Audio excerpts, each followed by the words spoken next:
I've heard a lot of really terrible advice about sponsorship, and I'm 100% sure you have too. The problem is you don't realize the advice you're following is actually terrible, which is why in this video, I want to talk to you about the worst advice I've heard about sponsorship. Check it out.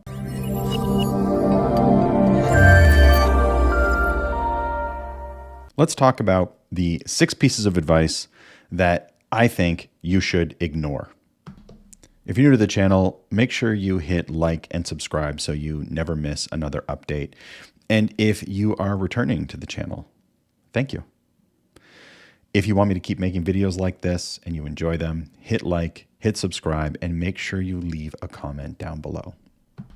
The idea that sponsorship is easy is terrible advice, and it is something you should stop thinking immediately. I can hear you already. I don't think sponsorship is easy. You believe it, but your actions are not in line with what you're saying. If you wait until 1 or 2 months before an event, or 2 weeks before you need sponsorship in the door, that's because you are holding the belief that sponsorship is easy. If you're sending sponsorship packages by email to total strangers, then you suffer from this incorrect belief and you're following bad advice. And for the nonprofits out there, I know you have heard your board of directors sit around and talk about that company that has lots of money. So why don't we just send them a package and they'll give us something? Those actions are proof that you are following the incorrect advice that sponsorship is easy. I want to let you in on a little secret. Sponsorship is really hard work. It's worth it, but it's really hard work. If you think sponsorship is easy, actually, I think you just wish it were easy because it's not. Horrible piece of advice. Number 2, just email your sponsorship proposal to people. Another way of saying this is you just need to find the right person or get around the gatekeeper or find the decision maker. If you are emailing strangers a business proposal, which is what your sponsorship package is, you have succumbed to this incorrect advice that sponsorship is easy and you just need to email your sponsorship proposal to enough people and you'll make money. You and approximately 100 million other people looking for sponsorship think that this is the way, which means that the poor sponsors in the $60+ billion a year sponsorship industry are getting hundreds of millions of sponsorship packages sent to them that they never asked for. Believe me when I tell you, this is not how you get sponsors. This is how you get your email flagged as spam and you get your emails deleted. Terrible advice. Number 3. Instead of researching a company, researching an audience, and figuring out who you should be reaching out to, just make a package, create a grid with a bunch of logo placement on it, label it gold, silver, bronze, or any other name, and now you have a sponsorship opportunity. If you want sponsorship, research your audience, find out what products they want, research which sponsors deliver those products, then do your research on who you should be reaching out to, and reach out to them in a respectful way in line with standard business-to-business sales practices, which goes back to my earlier comment. Sponsorship is hard.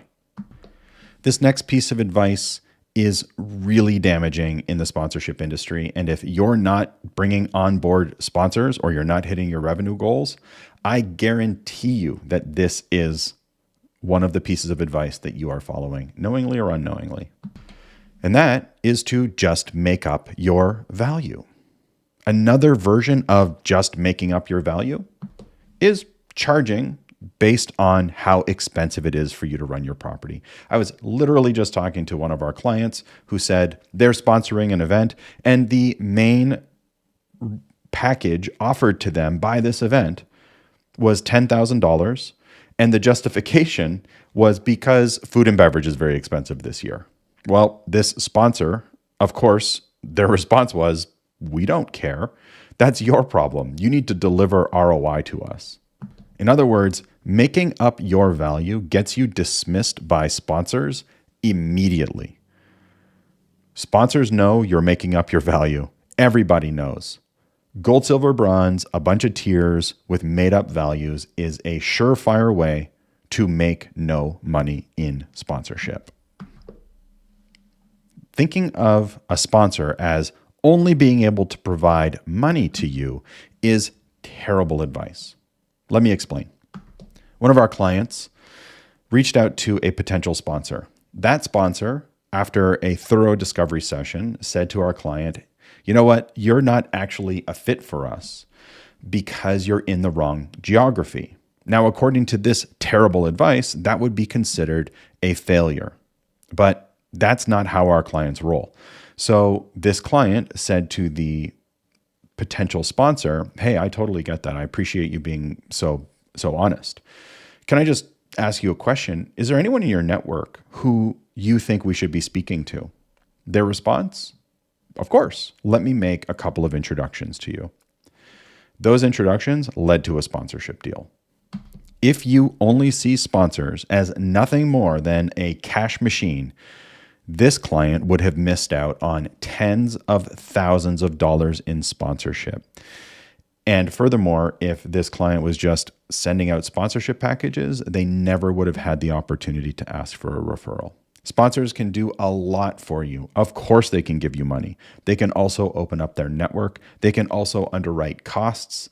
And they can do many other things. If you speak to them about their goals and talk about your goals, they can do many other things to help you reach those goals. Cash is king, but that's not the only value a sponsor offers. Another really damaging piece of advice is any sponsor is better than no sponsor. Now, this is actually rooted in lack of audience data and lack of research. Let me tell you a story. We had a client who ran a large outdoor event in the winter. The title sponsor for this large outdoor event was a soda pop company, the carbonated sugary beverages. The client of ours then surveyed their audience, and wouldn't you know it, their audience complained about the soda company being the main title sponsor for this event. Why? Because they had very specific values. They were health conscious. They were family events. So the client, armed with this information, went back to the brand and said, you picked the wrong product. Is there another product that's in line with the values of our customer? And what did the sponsor say? Absolutely, there is. Then this client went out and started working with brands that are in line with the audience. What happens if you work with brands that your audience doesn't like? You damage your brand. Your audience will either openly complain or they will stop participating in your sponsorship opportunity. Do your research and don't fall victim to the incorrect thinking that any sponsor is better than no sponsor at all. I would argue the very best sponsor is the right sponsor that adds to your opportunity, not that your audience has to tolerate so that you can get some money.